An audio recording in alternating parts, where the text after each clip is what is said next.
GST పన్ను.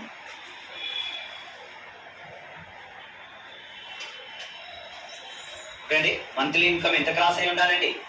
50,000 cross అయితే yearly ఎంత పే చేస్తాం? 2,500 రూపీస్ పే చేస్తాం. ఓకే అండి, ఈ మూడు కూడా ఎలాంటి ట్యాక్సెస్ అండి? Direct taxes. Direct taxes.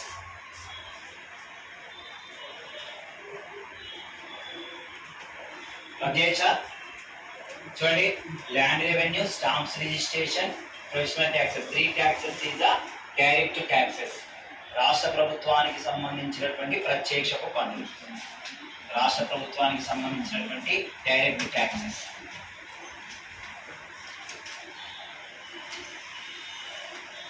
Next, state government indirect taxes. State government indirect taxes. State government indirect taxes total గా ఎక్కడ మీద చెప్పినాయండి?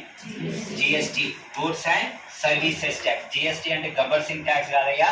GST means goods and services tax.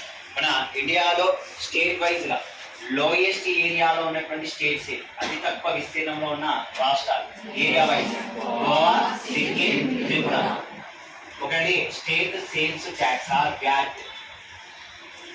ఒకటి state sales tax VAT. VAT means value added tax. మనకు VAT 2 times వస్తుంది, 2 times repeat అయింది.